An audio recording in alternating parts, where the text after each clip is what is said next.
Welcome to the Real News Network. I'm Paul Jay in Baltimore. On June 25th, President Obama made a speech announcing his new climate change policies. Was his strategy a guarantee of climate change disaster, or a reasonable, modest, measured approach, and in fact, the only one that's actually politically possible? Well, we're going to debate that today, but first, let's see what President Obama said. Here's a little clip. I refuse to condemn your generation and future generations to a planet that's beyond fixing. And that's why today I'm announcing a new national climate action plan, and I'm here to enlist your generation's help in keeping the United States of America a leader, a global leader in the fight against climate change. Now, this plan builds on progress that we've already made. Last year I took office, the year that I took office, my administration pledged to reduce America's greenhouse gas emissions by about 17% from their 2005 levels by the end of this decade. And we rolled up our sleeves and we got to work. We doubled the electricity we generate from wind and the sun. We doubled the mileage our cars will get on a gallon of gas by the middle of the next decade. Now joining us to discuss, debate the Obama climate change strategy, first of all from Seattle, is David Roberts. He's a senior writer for grist.org, where he covers climate change and energy politics. His writing has appeared in Outside Magazine, Scientific American, and many other publications. And he presented a TEDx talk called Climate Change is Simple. It's so simple I couldn't say the sentence. But you can Google it, I'm sure, if you put in David Roberts and TEDx talk, you'll find it. And joining us from London, England, Nafeez Ahmed. He's a best-selling author, investigative journalist, and international security scholar. He's executive director of the Institute for Policy Research and Development in London, England, and he writes for The Guardian on geopolitics of the environment, energy, and economic crisis. And he also writes on his Earth Insight blog. Thanks you both for joining us. Thank you. So Nafeez, I'm going to start with you, but just as a baseline of this discussion, do we agree on how urgent the situation of how urgent climate change is? Everyone seems to be, what I mean by everyone, the preponderance of scientists are suggesting we're at least likely to hit 2 degrees centigrade before the end of the century, and now we're hearing it might be 3 or 4. I mean, how urgent is the problem?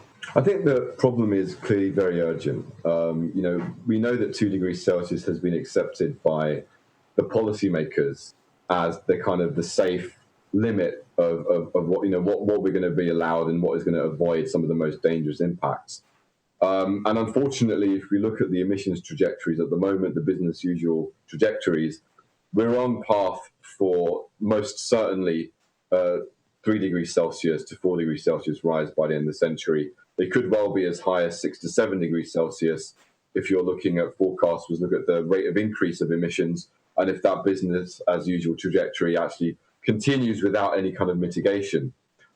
So that's the kind of conservative kind of forecasting based on the United Nations IPCC models, which are widely accepted.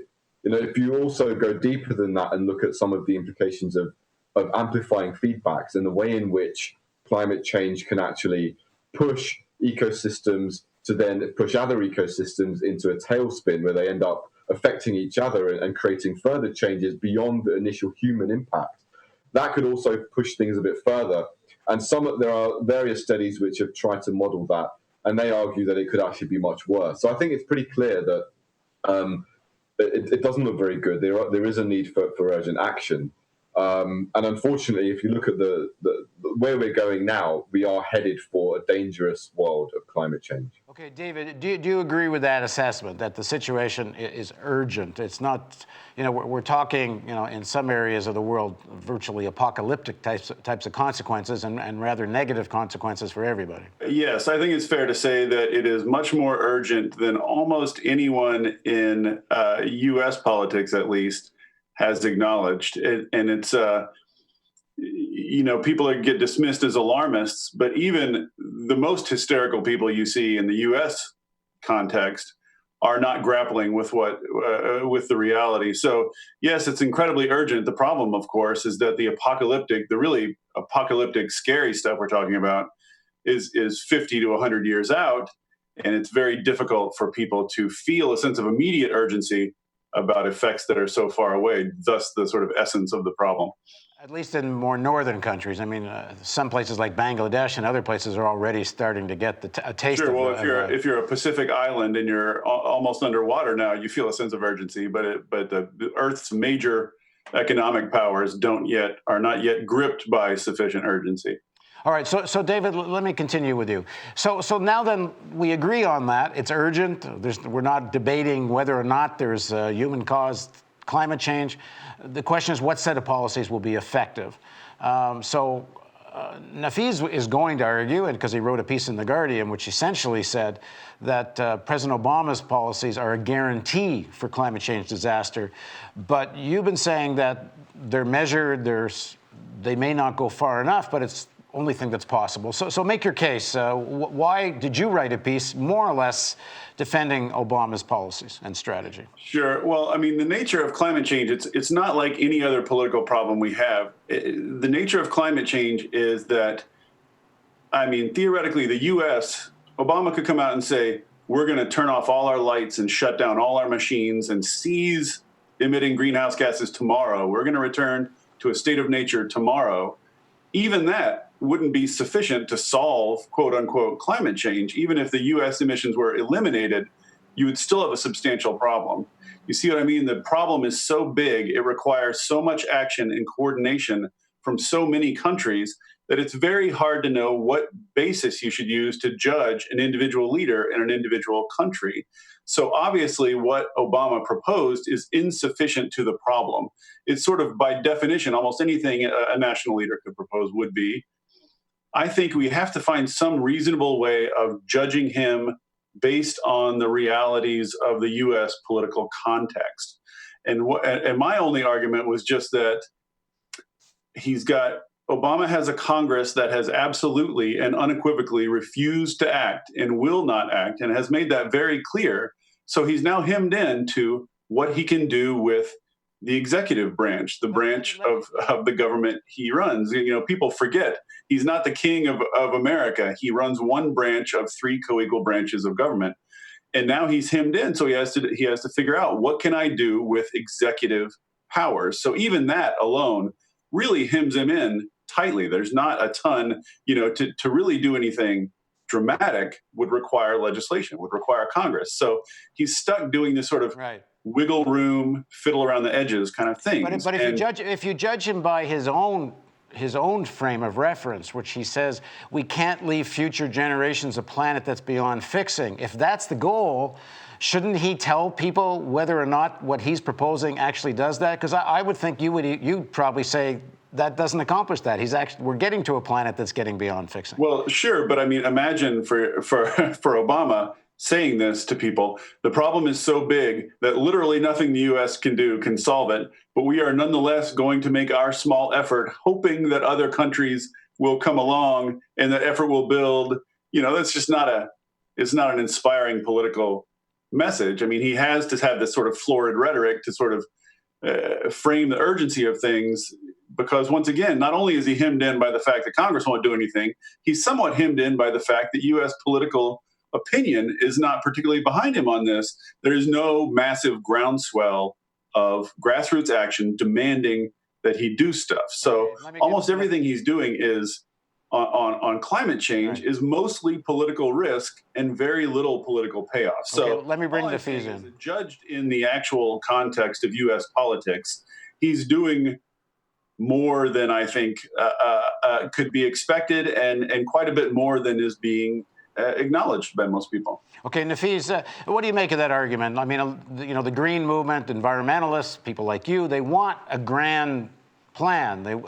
They want a big move, but David's arguing the big move isn't politically possible. What do you make of that?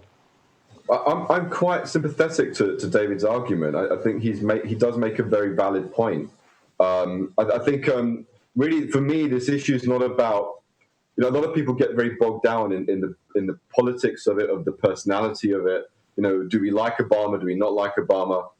And I think that can sometimes be a distraction. I mean, I think it's clear if you even look at how Obama, already we've had such huge opposition from the Republican sectors of Congress, and they've already tried to water down what Obama's put through, a plan which admittedly doesn't go far enough. So I think it's important to recognize that there are political constraints, and this is really a systemic crisis that we're facing. And part of the problem we're facing is that really our political institutions are not built to deal with this planetary issue. They're just not cut out for it. And there is a lot of dramatic change that we need if we're going to avoid some of the dangerous impacts. I mean, what I intended to do with my piece was to kind of look into the reality of whether these policies that are going to be put in place, if indeed they do get put in place, whether they would be enough to avoid us from going down this path towards dangerous climate change impacts within the next few decades even. And the answer clearly is, from you look at the scientific evidence, is no, it won't do that. And the thing is that, again, this is also, it's important to emphasize that this is not something unique to the United States. I mean, Britain, Russia, China, all of the major powers have pretty much put on the table pretty tepid emissions reductions pledges. And arguably the United States government has played, and among other powers, Britain as well, the number of powers have played a role in kind of watering down negotiations, arguably obstructing them. There's been a lot of the main industrial powers actually have played a role in that. So that's really the problem. It would be unfair to kind of single out Obama and the United States government and kind of blame them for everything, and at the same time also kind of expect the entire answer to come from the United States. I was disappointed with the emissions pledges, but I wasn't surprised because those emissions pledges were put down at Copenhagen, and that was what we were left with.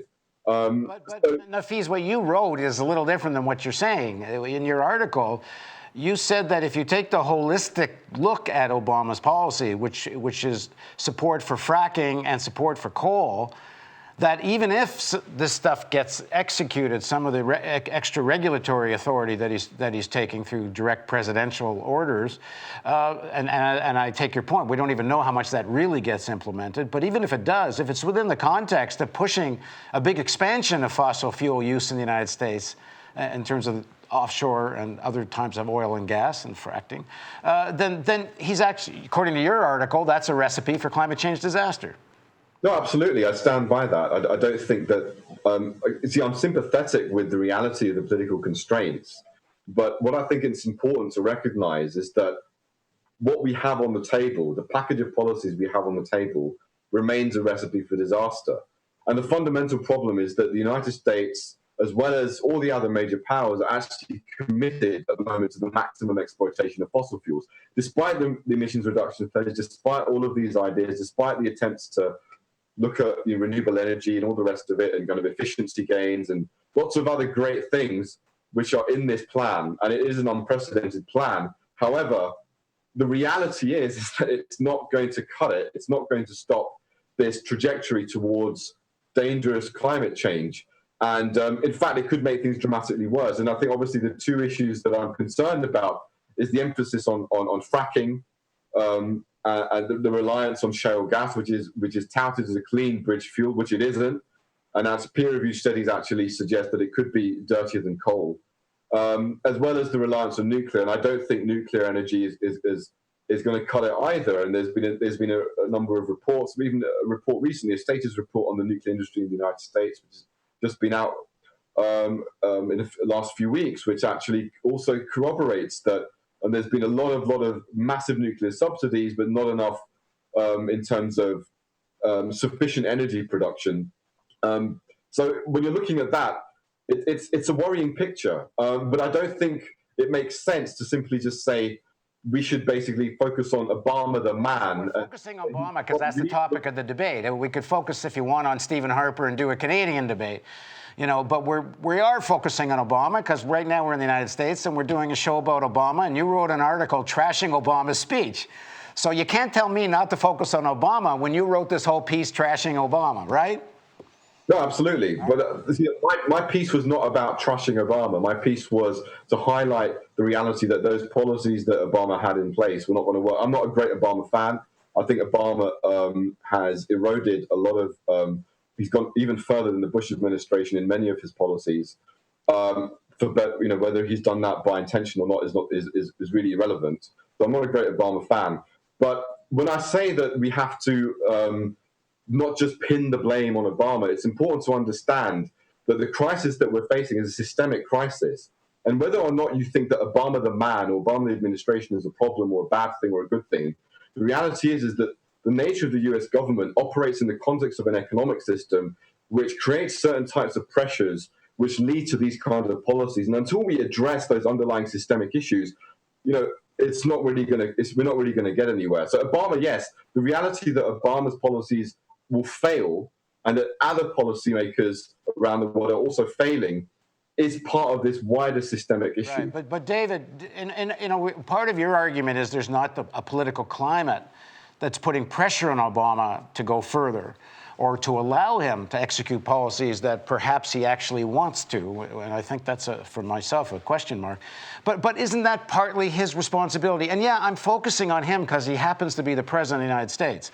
And he represents an administration, but he doesn't just represent administration. He represents exactly those systemic forces that Nafis is talking about. Those forces don't exist in the abstract. They're not metaphysical. There's real people that finance President Obama's campaign. We're talking, these forces play themselves out through real actors. And right now, the representative of those actors is President Obama. And the guy didn't say a word about climate change for almost his entire administration. He got elected on it, but then he didn't talk about it.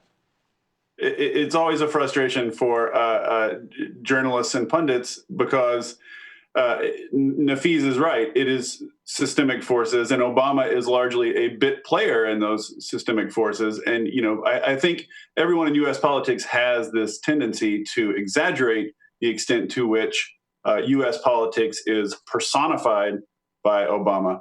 But let's get back to the substantive issues, because I think you and Nafis have both identified something, which is a dichotomy that's been going on as long as Obama's been in office, which is that he has supported both fossil fuel extraction and efforts to cut demand for fossil fuels. And this has always driven environmentalists crazy. They see it as a contradiction.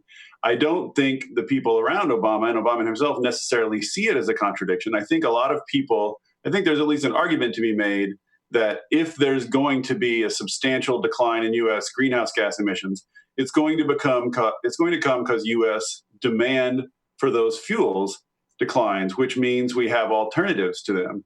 And in the meantime, as long as that demand exists, the fuels are going to come out of the ground regardless. That's at least the thought. But at this point, for Obama to stand in the way of fracking in a serious way, fracking, which has, whatever you think about it, brought all these jobs to the U.S., brought all this cheap energy to the U.S., partially revived manufacturing in the U.S., is supported by everyone in the Republican Party, and the vast majority of the Democratic Party, is supported by Democratic senators in vulnerable states who are in very vulnerable Senate races right now. For Obama to really come out and throw his body on the tracks and say, no, I'm going to use my executive agencies to slow this down or regulate it or stop it or put a moratorium on it, that would be a political controversy that would absolutely consume his presidency. It would stop him from getting any of his other priorities done. It would be a political disaster, and it would probably lead to a Republican Senate and maybe even a Republican president in 2016. And then you'll really see some fossil fuel extraction without any of the efforts to reduce fossil fuel demand. So, the nature of the problem here is that we're stuck with a bunch of bad choices. We're stuck with a horrible situation with very little wiggle room in U.S. politics right now. And, I think focusing on should Obama wiggle harder, it's interesting, but even if he wiggled as hard as he could, even if he did everything he could, it would still be insufficient. What we need is a huge shift in public opinion in the U.S., efforts to reform Congress, to reform the influence of money on Congress, efforts to reform the filibuster, all sorts of sort of boring procedural issues and process issues like this, in the end, I think matter more than Obama's sort of willpower. Well, Nafeez, if you go back to the FDR analogy, which often is used both in economic terms and otherwise, I mean, a president has a pulpit, does he not? And he's not a passive player in where public opinion is at. I mean, what do you make of the argument that, fracking is so critical and is so, at the moment, in growing importance to the U.S. economy, he can't even speak about it in a negative way? Well, again, within the framework of the system in which we're seeing, unfolding on its trajectory towards doom, I can understand that. It makes sense. That's the problem. But the reality is that fracking has devastating environmental consequences. It's not cut out in terms of energy return on investment, the amount you get out compared to what you get in. It's not going to even solve our energy problems for the long term. And, obviously there's the issue of how much it contributes to climate change. And as I said, there are peer-reviewed studies which suggest that it could contribute worse to climate change than coal due to methane emissions from the fracking process. So, while I understand that there is this constraint, we have this problem, we have this issue that there is this overwhelming juggernaut which is tied into this fossil fuel system, and that if we extract ourselves from it too much, it's just not going to be politically possible or desirable. There are too many players who don't want it. Public opinion is not ready for it. That's the problem that we find ourselves in.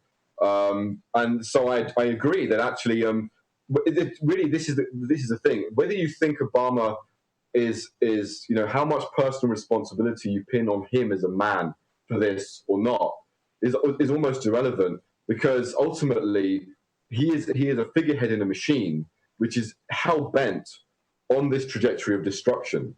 And it's not just the United States that is part of that machine. It's the whole industrial civilization that we're part of. And unfortunately, we're in this ironic situation where, such is the nature of this political process, that Obama himself has, if you've looked at the coverage from DeSmog blog over the last few weeks of the Keystone XL pipeline and the amount of information that's coming out about the conflicts of interest, lobbyists related to Obama are tied up to the Keystone pipeline, and there's all of this kind of very shady stuff going on and fudging of research in order to kind of allow the pipeline to go through and kind of fudge its terrible contributions to the climate crisis that would inevitably result if it went ahead. So all of those things, make me skeptical of the man. But ultimately, I do actually think that skepticism is kind of irrelevant, because whether it's about the man or not, it is about the political system. And I think David is absolutely right that we need to kind of get away from this issue of, do we hate Obama or not? Because I think that... Hold on. I'm not suggesting the issue is do we hate Obama or not. The issue is, I think, clear. President Obama represents a section of the American and, if you want, even global elite. They have their interests. We know how much of President Obama's election campaigns were financed by Wall Street. We know his ties to the whole financial sector. We know, in fact, even ties to the fossil fuel sector. Of course, he's speaking on behalf of a sector of those who own stuff and have a lot of political power. We understand that. But he is the actor that personifies who plays this role. He speaks for them. So when you're criticizing or talking about his policies, of course, you're talking not just about an abstract system. You're talking about a system, but real players and real people who actually own stuff and are trying to tell the American people, which President Obama did in his speech, that we can have a planet that's not going to be beyond fixing if we do this. And you're both, but you're both telling me he's not telling the people the truth. I think... Question, could Obama, you brought the bully pulpit, which I hear about a lot. Let's ask the question, could Obama, if he said about it, change public opinion in a way that would drive a grassroots push? Okay, in part two of this interview, that's what we're going to pick up. We're going to pick up the question, could he have? Is it too late to do so? And three, we'll do a little bit of, okay, let's say he really does want to do something. Is there more he could do? So we're going to pick this up in part two of this discussion debate. It turns out I'm debating both guests, but c'est la vie. Please join us for the next section of Reality Asserts Itself on the Real News Network. We're going to run this one day. You'll watch it the next day. Thanks for joining us.